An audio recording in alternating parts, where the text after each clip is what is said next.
Welcome back प्यारे बच्चों। तो फिर आपको पता है क्या हुआ? फिर नबी अकरम सल्लल्लाहु अलैहि वसल्लम ने एक स्ट्रैटेजी बनाई और वो ये थी कि हम सबसे पहले जाके पानी पे कब्ज़ा कर लेंगे।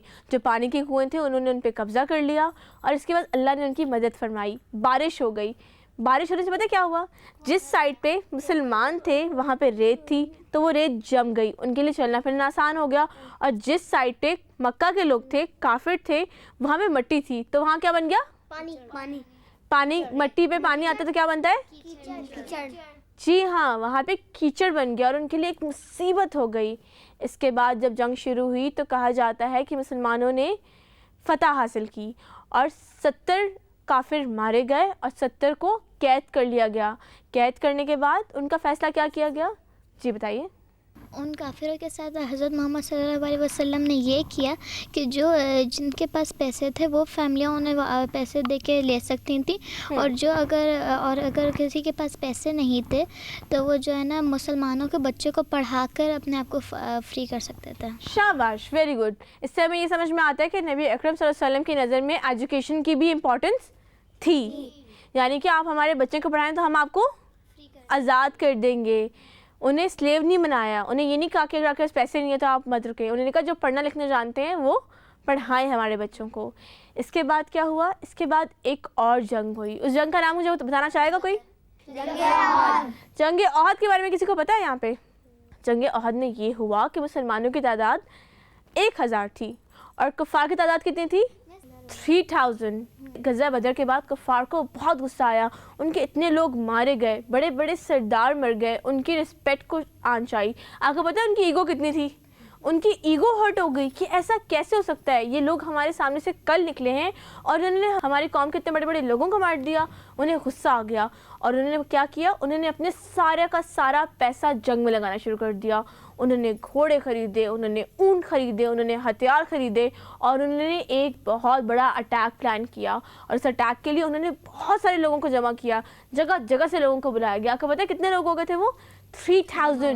3000 लोग निकले मदीना पे अटैक करने के लिए।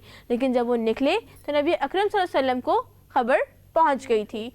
उन्होंने पता क्या सजेस्ट किया? उन्होंने सजेस्ट किया कि हम लोग सिटी में रह के अपना डिफेंस करेंगे और हम यहीं से उनके अटैक को रोकेंगे। लेकिन कुछ लोगों ने कहा नहीं, हमें लड़ना है। जंग बदर के अंदर कुछ लोगों ने जाके लड़ा है, हम भी लड़ना चाहते हैं। यंग ब्लड था तो उन्होंने उनका मशवरा माना। यहाँ से क्या समझ आता है? उनका ओपिनियन कुछ और था लेकिन यंग बच्चों ने कहा कि हम लड़ना चाहते हैं तो उन्होंने उनकी बात मान ली। क्या समझ आया इससे आपको? कि उनके इस्लाम को फैलाने और इस्लाम को कबूल करने की उनकी जब राइट्स थे और उनके अगर राइट्स कोई लेना चाहता है तो उनके लिए उन्हें लड़ना चाहिए था। और इससे ये भी समझ में आता है कि वो छोटे लोगों की भी बात सुनते थे। यानी इट्स नॉट इम्पॉर्टेंट, वो ये नहीं कहते थे कि जो मैं कह रहा हूँ वो करो। एक लीडर ये नहीं करता कि जो मैं कह रहा हूँ वो सही है, वो सबसे ओपिनियन लेता है। और ओपिनियन के अंदर अगर यंगस्टर्स भी ओपिनियन देंगे तो क्या उसका ओपिनियन लिया जाएगा? जी हाँ, उन्होंने वो ओपिनियन लिया। लेकिन आपको पता है क्या हुआ? उस ओपिनियन को लेने के बाद जब वो लोग वहाँ गए तो नबी अकरम सल्लल्लाहु अलैहि वसल्लम ने बहुत अच्छे से प्लान किया। एक पहाड़ की चोटी के ऊपर 50 तीरंदाजों को खड़ा किया कि उनको क्या करना है, वहाँ से इनके बैग को डिफेंड करना है। जब वो वहाँ खड़े हुए, इसके बाद जंग शुरू हुई। जंग मुसलमानों ने जीतनी शुरू कर दी, उनको मारना शुरू कर दिया। वो लोग मरते गए। कहीं ना कहीं ये खबर फैल गई कि मुसलमान जीत चुके हैं। तो जिन लोगों को ये ड्यूटी दी गई थी कि जब तक मैं ना कहूँ वहाँ से मत हटना, क्या उन्हें हटना चाहिए था? वहाँ पे 50 लोग थे। 50 में से 40 लोगों ने उनकी बात नहीं सुनी और वो नीचे उतर गए। सिर्फ 10 लोगों ने नबी अकरम सल्लल्लाहु अलैहि वसल्लम की कमांड को याद रखकर वो वहाँ रहे। खालिद बिन वलीद ने जैसे ही देखा कि बैक साइड खाली हो गई है, वो गए, उन्होंने अटैक किया और उन 10 लोगों को मार गिराया।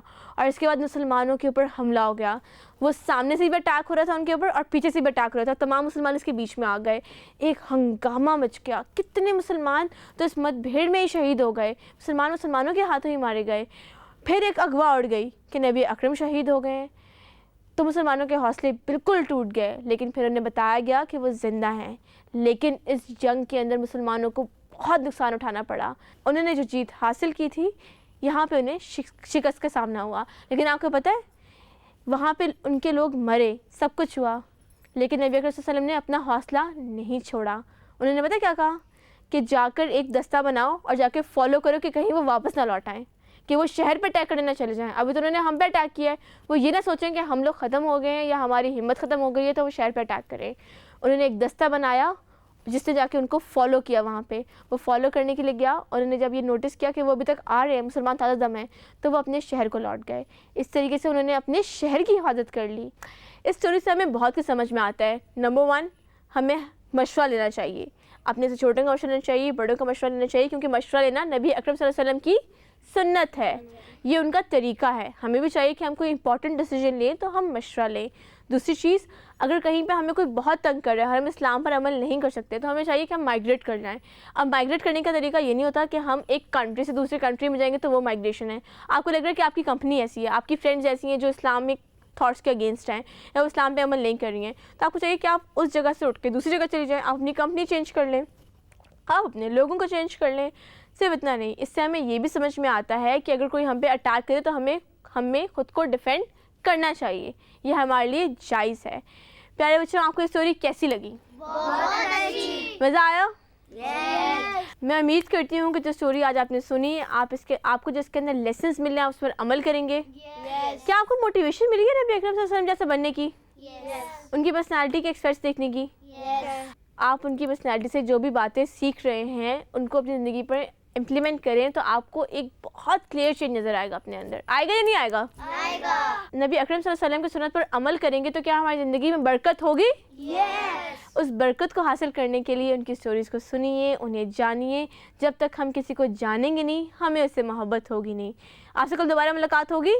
यस। आपसे कल दोबारा मुलाकात होगी? इंशाअल्लाह। तो प्यारे बच्चों, जब तक हम किसी को जानते नहीं हैं, हमें उससे मोहब्बत होती नहीं है। तो नबी अकरम मोहम्मद सल्लल्लाहु अलैहि वसल्लम को जानने की कोशिश करें, पहचानने की कोशिश करें, उनकी सीरत को पढ़ें। आपको अपनी ज़िंदगियों के अंदर बहुत फ़र्क महसूस होगा, आपके दिल में उनके लिए मोहब्बत पैदा होगी, आप उनकी इज़्ज़त करने लगेंगे, आप उन्हें जानने लगेंगे। मैं दोबारा आपके सामने एक और सिलसिला लेकर हाज़िर होंगी कल इसी टाइम पर। ट्यून इन कीजिएगा। तब तक के लिए आपकी होस्ट आयशा रमला आपसे इजाज़त चाहेगी। अल्लाह हाफ़िज़।